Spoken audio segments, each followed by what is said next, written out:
like just making all these comments or calling me like ho, slut. So you talked about abuse and a lot of attention on your physical body. How did that shape the way you see yourself as a person?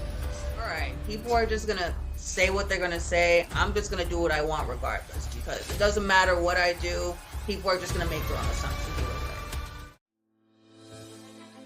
Hello, everyone. I am Chandra Kydd of Smart Kid Concepts here with a monumental GED Breaking Barriers. I am here with a special episode with Miss Cassandra. Welcome, Cassandra. Thank you, thank you. So, this is going to be a very deep interview, and I want you guys to just pull up a chair and get cozy because we're going deep and we're going to really touch on some really good stuff about Cassandra's journey. So start off, if you would, tell us a little bit about who is Cassandra? Well, currently I am now a nail tech in training. I'm in beauty school. I was born and raised here in South Florida, been here my whole life. I moved to Tampa last year, but came back down here recently to start this beauty school program, which I do plan on attending traditional college later on afterwards. So there's a little bit about me. Also, I am schizoaffective, which a little background behind that. Schizoaffective paranoid type. It's a little bit different from schizophrenia because with real schizophrenia, you're not necessarily aware of like hallucinations or any type of psychotic elements that you may be having. But somebody that's schizoaffective, they're actually actively aware of these things that are going on. So you're not responding to it. They're just a little bit more in control of any type of psychotic elements that they may be experiencing because of the schizoaffective condition. All right, so before we get deeper into the deep stuff, let's start with your wins. You mentioned to me that you were in some honors programs in school. So just tell us a little bit about your honors, your awards, your achievements that you had been involved with growing up. So it is true that I was in a magnet elementary school. I did move on to an honors program in middle school, and then by the time I was in high school, I was a Cambridge student, supposed to be a Cambridge student, supposed to graduate with my Cambridge ACE and capstone diploma, which didn't end up happening, but it's okay. That's all I can think about. Okay. So at some point, even though you had these mega accolades and achievements and with ACE and the Cambridge, talk a little bit about your experience with being in all of these honors programs. What was that like? So what I did notice was my biggest thing with being in these programs was this also has to do with why I departed from these programs, or slowly departed from these programs over time, and I would just go my own route, which was the fact that I just didn't really feel like I felt fed in with these other kids that were there, because a lot of these kids, they came from a higher social status than I did, and there's maybe only like one or three poor kids out of like the whole program is like mostly like rich kids and families that came from like more better off backgrounds, and I'm like the one or three poor kids in these programs, and I just didn't feel like I could make friends or I could get along with these kids as much because I just had nothing in common with them. So you felt a bit isolated, you could say. You felt like it was a great opportunity, but you didn't feel comfortable in the environment. So what led to you leaving school altogether? So not just leaving these programs, but did you feel like this was enough to say, I'm done with high school? That was the factor, or was there anything else that made you say, I'm done with high school in general? It was a collective snowball effect over time. Because I do have like my experiences with bullying really in elementary school, though, not so much in middle and high school. Middle and high school turned more into like sexual harassment, really, like with like the boys and stuff, the boys picking on your body and making all these comments and all of that. So over time, as I grew up, I would start walking home from school, like really as I started puberty, people would just make like a lot of comments about my body and how I looked and my appearance, and when you're at that age, you start to really believe that it has an effect when you're telling somebody at that age, they notice when you're only making comments about like certain things about them and not. What age are we talking about? I would say 13. I started puberty when I was 8. Okay. But when the middle school age, like 12, 13. Okay. So you felt a lot of, specifically the opposite sex, guys, boys, men, were just more being attractive or like coming towards you in a more sexual way, because you were developed. Oh no, it was just straight up harassment. Oh, harassment. Straight up harassment from everywhere. from Okay. school, outside of school, even like people from my family, my own family, friends, people that just any like literally even at work because I did have a job when I was 14. Even at work, customers from work, it was just I would just be constantly get I don't know why too because I remember this happening a lot. I would just be getting followed home from guys on my like after my shifts from work or when I'm walking home from school, like I would have cars pull over and just like offer me rides, offer me money to do stuff with them and we'll Right. get into that. So we're going behind the scenes that folks may not have known. What is it that you'd love to share about us, to share with about you behind the scenes that people didn't know you were going through? What were you dealing with as a result of all this stuff? I do remember when I was 8 years old, they did diagnose me with bipolar. Well, we now know it's not bipolar. The official diagnosis on paper is schizoaffective, but I was always being diagnosed with these different mental conditions throughout the time, but it was really just a lot of like depression and sadness. And I felt really isolated from people. And I felt like I had nobody I could really talk to because I just felt like, I don't know what to say. So when you started getting diagnosed with these different conditions, did they put you on medication? So my parents did not agree with me being on medication at the time, but the one thing I do actually advocate for is for being on medications if you think they will help. Because the thing with medication, the difference with medications and like taking a vitamin, for example, your medications are replacing substance that your body is not already not producing. So you probably actually do need that medication and you don't even realize it. So the one thing I wish that was different back then was that I actually was on medications earlier in my teens then instead of just raw dogging life and going through my teenage years without any type of meds or anything until because it wasn't until I was after 18 I finally decided to consult professional help about like these mental conditions that I was diagnosed with and actually be on medications. It wasn't until I was at 18 I really got into like actually getting help for that. And when I finally got on the right meds and I finally it was not just on medication and it was a magic pill and everything just worked. It was trial and error with a bunch of different medications and you do have to deal with the side effects. You get the weight gain, you get the mood changes, your appetite changes, all these different things they affect your body entirely. So it wasn't just one magic pill, but once I got on those right meds that were what worked for me, I noticed a complete difference in the quality of my life. So with those medications, what were the before and after regarding your education? Like how did you get through school when you before you were medicated and then how was it different in school after you started taking medication? Well, before the medication, I didn't get through school. I didn't get through school because I could not focus. I was just all over the place. And also with all these distractions around me with the whole getting picked on and the body comments and just everything being about how I looked and how big my hips were at the time or whatever. I just couldn't focus at all. But it wasn't until but after 18 years old when I was finally able to make my own decisions as an adult and seek help. My brain went blank. So you after you were 18 and you started to advocate for yourself and seek Yeah. help.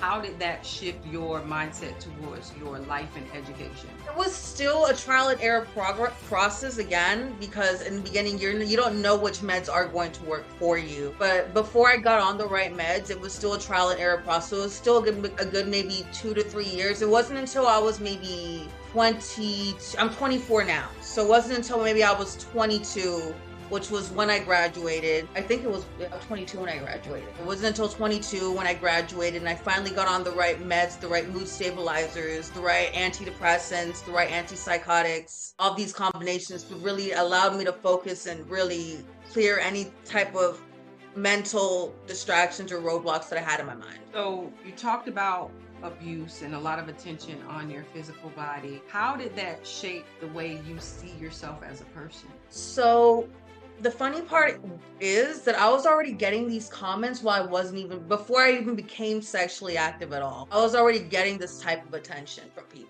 I was already having people, guys, boys, adult men, like just making all these comments or calling me like hoe, slut, saying these words about me. And I wasn't even like talking to anybody or like being sexually active or anything. So it just got to a point where I was like, all right, people are just gonna say what they're gonna say. I'm just gonna do what I want regardless because it doesn't matter what I do. People are just gonna make their own assumptions either way.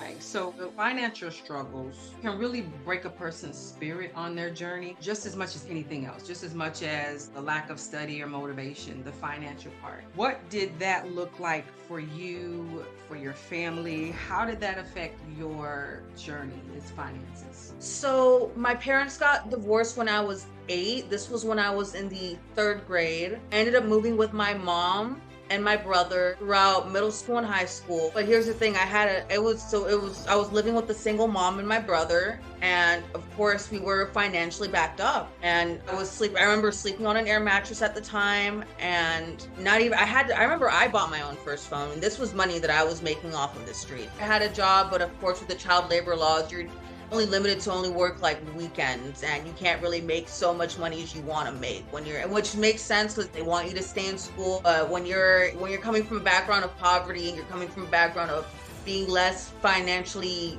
advantaged, it has its effect on you. So you mentioned about labor laws and working and making money on the streets and stuff like that. Tell us a little bit, like going into your GED journey, because at this point you're about in your early 20s, maybe 18, 19-ish, something like that. 20, as you started going into 21 years old, going into your GED journey. So what means did you have to pay for this GED journey? So this was all money I would make off the streets because yes, I do have a strong resume of work history. I have my first job since I was 14.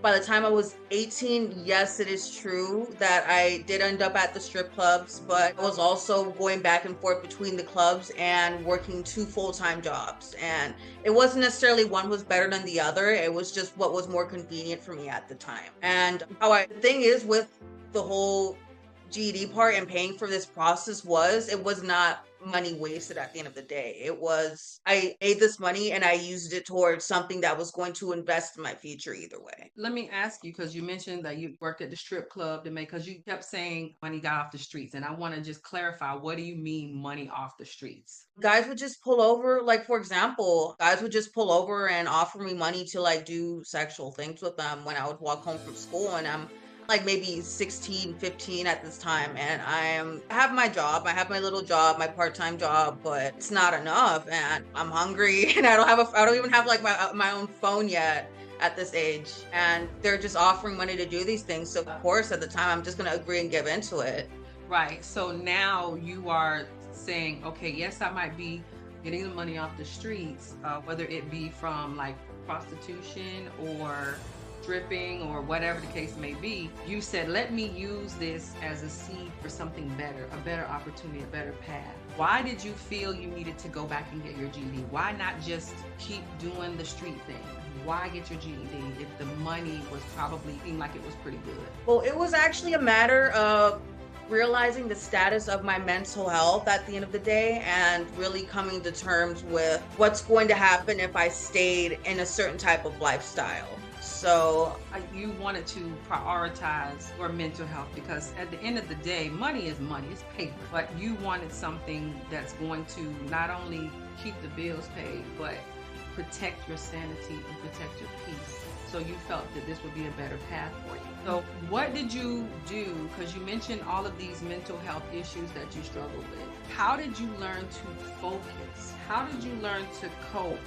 Did you use any certain strategies or technique, journaling, therapy, prayer, community groups? What did you specifically do to help you focus despite having all of these mental health issues? for me, I would say this answer is pretty straightforward because for me it was really just the right medication after it was a series of failures before that until I got on the right meds finally. So I remember because I've been seeing therapists and psychiatrists since I was 8. So I remember being in school, not being able to focus, and I would try journaling. I would try all these coping skills, but still I would just end up not getting anywhere until I finally locked in and actually got the right help I needed. So I think so. If you Well, because I recall when we were speaking a little bit earlier, you mentioned how you were seeing things and you were hearing voices. And I've had many students over the years who have struggled with mental health issues, and they have heard voices and they've seen things that weren't there that no one else could see and hear but them. So let me ask you, how did you learn to focus? Because I can only imagine how difficult it is to focus in school with the people right in front of you when you have these voices and you're seeing these images in the room that aren't there. How do you learn to focus on what's happening in the classroom when you have these voices speaking in your ear? How do you do that? So the brain, at the end of the day, the brain is like plaster, meaning the brain is constantly changing, and you could also train your brain to think certain ways. Yes, there is the side where if you have a mental health condition, there's something going on in your body that's not being naturally produced that you need to supplement with medication. But when it comes to training your focus, can be trained. Focus is something that can be improved and still trained and naturally worked on with focus training exercises. Like, for example, if you're studying and you can't focus, only study for like 5-10 minutes. Take a break for 5 minutes and go ahead and study for another 10 minutes. Also, a lot of like any type of brain building games like puzzles, like things like that, help to like just train your attention span. That really helps with your focus too. But I will agree, I will say that yes, with the mental health aspect, there is a little bit of a struggle with focusing if you don't really know where to start when it comes to trying to focus, or where to begin with when it comes to. So, looking back over your journey and looking back over this season in your life, every survivor, and I'm going to call you a survivor, okay, has had someone who hopefully showed up for them, who supported you during your darkest moments, and what did they specifically do that made a difference? So, go ahead, shout them out right now. Who were your people? Who was your tribe? Or even if it was just one person, what did they do to support you on this journey? It was just my doctor. Your doctor? Yes, What does your doctor do? he's an actual psychiatrist. He used to work for the Cleveland Clinic in Ohio for over 10 years, if I'm correct. I don't know too much about his background. I just know Cleveland Clinic. Shout out to them. But I've been seeing him once a week for the past 3 years, and it was also, even with him before, it was still a trial and error with figuring out which meds were correct for me. Like I said, it wasn't until maybe like after a year of seeing, we finally figured out, okay, this is what's working for you, this is what we're going to keep you on. So definitely it was really more of, first let's figure out what's going on up here before we can really get to what we're going to do with ourselves after, in the real world and real life. What was there any family or friends or teachers or anybody who supported you on this journey? Yes, my dad too. My dad would also show up and he would help give me rides to take my tests. Miss Kerrigan also, thank you so much for the night. I remember the night before the test and the morning of the test. We actually ended up losing our home. So I was actually homeless and living out of a hotel at this time while I was taking my last GED test. And I remember Miss Kerrigan showing up, and she shows up to my hotel and she has the staff calling me because I was sleeping. I slept in late, and I just wake up and I go downstairs and I see her, and she's like, girl, we're going to knock this last test out. You're going to graduate. And I remember when I passed and I cried. Yeah. So you had that champion in that teacher and your dad and this doctor who rallied with you on this journey. And so once again, I want to shout out Miss Kerrigan as well. That's my bestie there. She is amazing, especially in math. So math is lit. Yes. Want to Yes, shout her out. I love the math with her. The math was my favorite. Teachers make a difference. Teachers, and I want to say that for all of the educators, especially adult educators, and I gotta stop and point a pin in that, because adult education is not the same as teaching a child. Children are required by law to be there under a certain age, but when you're dealing with an adult, they don't have to be there. So you really have to be a counselor, a mentor. We have to be so many things. And for her to take the time to drive, to take you where you had to go to take your test, that's amazing. So shout out Ms. Kerrigan for that.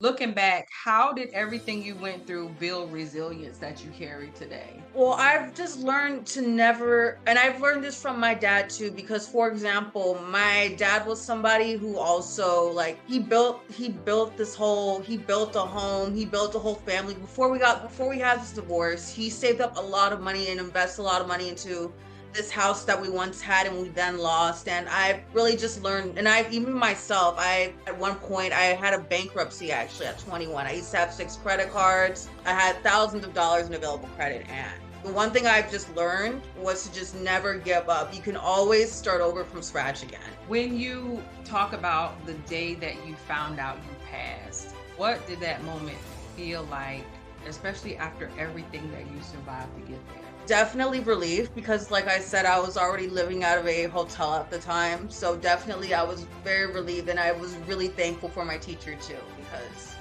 Miss Kerrigan, you saved my life with that. And I want to mention that it was never, so unlike many of the folks that I interview, I was never your teacher. So this was a really big treat for me to get the opportunity to find out about your story and then have the chance to interview you, because there are so many people out there who are breaking barriers that they weren't necessarily one of Miss Kydd's students. There are people across the nation, in the world, not just GED, but even college.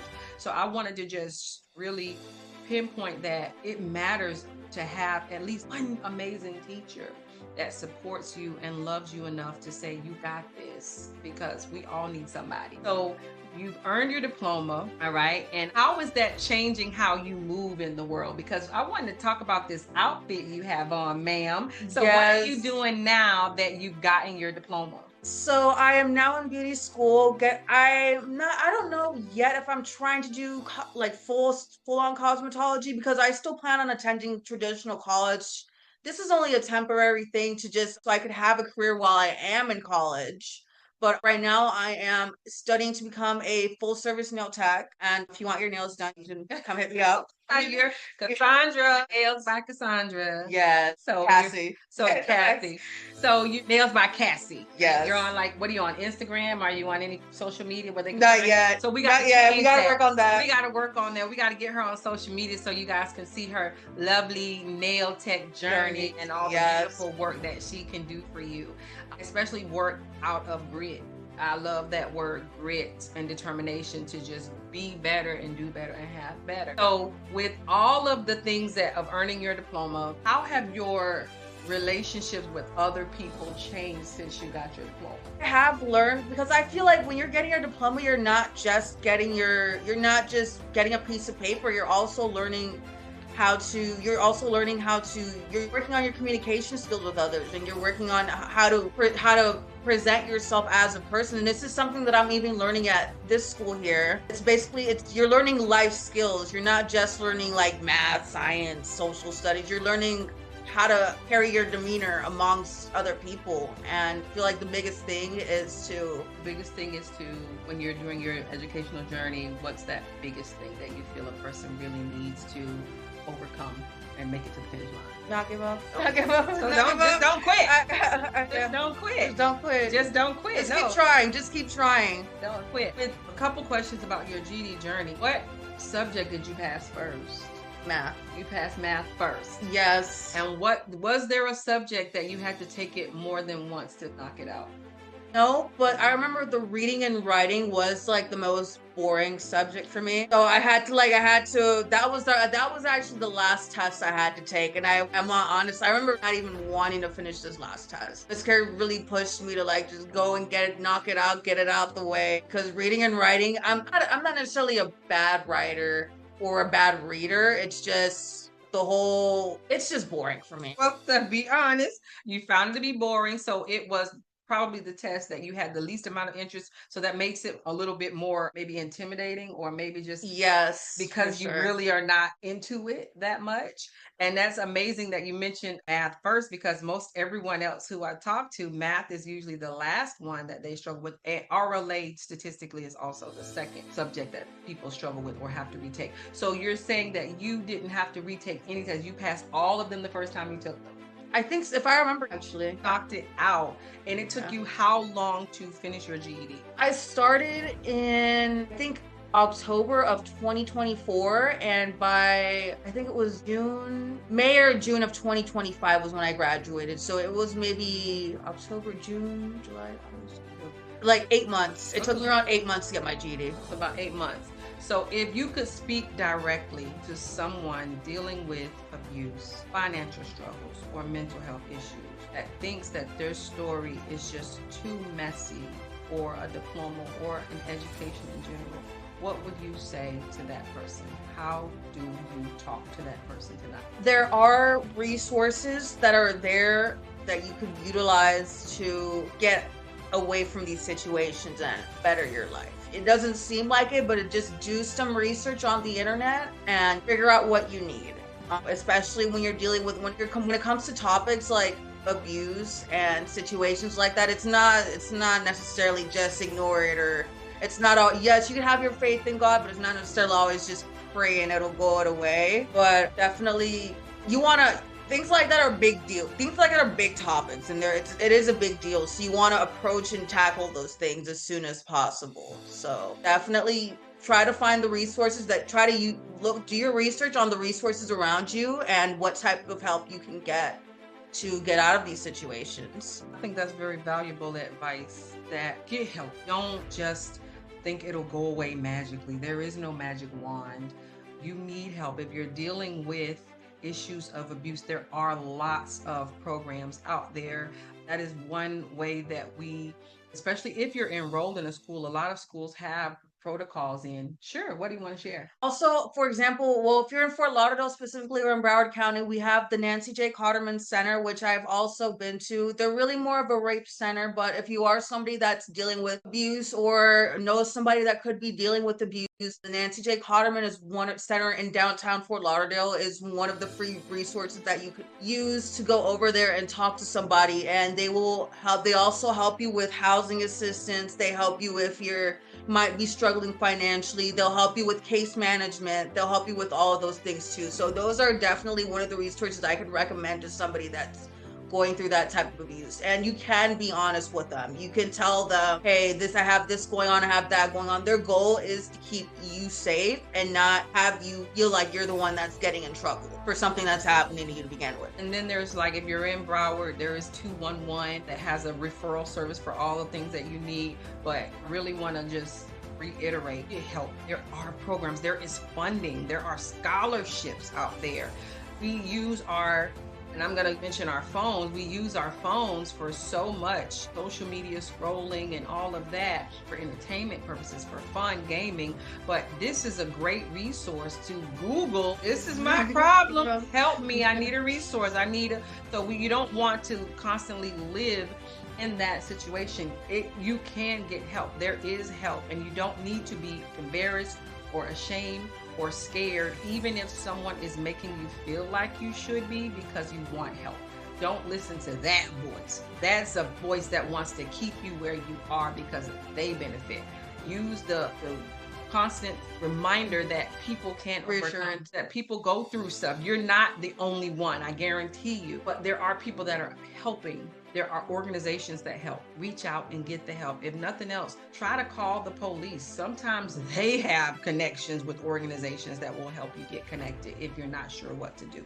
But don't stay in it. Don't stay in it. I did also want to point out that sometimes when it comes to abuse, sometimes people don't even know when they're being abused. And that's another situation too. So if you just feel like, if you feel like you're in a situation where you just don't, it just feels iffy, it just feels off, definitely I would consult Nancy J. That's one of my resources, but that is something to point out as well. Right. That's a great point. Sometimes if you've been in it so long, you don't know that it's necessarily so bad because you've gotten used to it. But now that you have overcome and broken that barrier, I just want to say that I am very proud of you, and I'm very honored that you allowed me the opportunity to interview you and share your story with the world, because social media is everywhere, every time just about. But I want to just thank you for your candor and your honesty and your transparency, because I am certain that there are people out there who think it's just them, and it's not just them. Even if you're going through something, there is the huge opportunity to overcome it, break a barrier, and get to the next level, especially when you incorporate information and knowledge and wisdom through education. And it doesn't have to be a diploma. It can be your college education. It could be just taking an online course. It could be reading a book to learn about something that will get you to the next level in life. That is something I also wanted to point out. One thing that also did help me get through high school, well, getting my GED specifically, was reading a lot of self-help books. I was also one of those people who felt like before I met my doctor, before I met any type of I found a therapist I could trust, or I was somebody that would really consult a lot of self-help books as well. One of my favorite ones is called Get Out of Your Own Way. It's a book about self-defeating behaviors and how you could help overcome that. Definitely the books are, well, good thing you mentioned. I wrote a book, by the way, Go Back to School and Get Better, because I realized that there were a lot of students who are going through stuff, and folks needed to have the tools. Folks don't always have the tools on how to get back into going to school, especially as an adult, but then they feel like they're alone in the journey. And I wanted people to know that you're not alone. People go through stuff. However, when you overcome, there's a humongous pot of gold at the end of it all. So I wanted to share that with everybody, and I am so glad that you shared your story of resilience, and you are now a graduate. Yes. And you are now enrolled in beauty school, and you're going to keep going, and you're going to go to college and all of those other things that come with it and shift the narrative of your story. So thank you once again for sharing. And I thank you all for watching. I hope that you all learned something, gained something, were inspired and motivated. And I also hope that you were enlightened, because she truly shared a lot of golden nuggets about mental health, about going through a really tough life, but still getting it to the end of it and to the beginning of something so much greater. It doesn't have to be like this forever. You can change the page and get to that new chapter, that better chapter. So thank you once again. No, thank you. Thank you guys for watching another great episode of GED Breaking Barriers here with Miss Cassandra. And also don't forget, she's going to have her license, so you guys can go check out. Guys. Yes, we're going to get her on social media, so you guys can go get your nails done. But we love you guys, and we hope to see you again soon. Bye.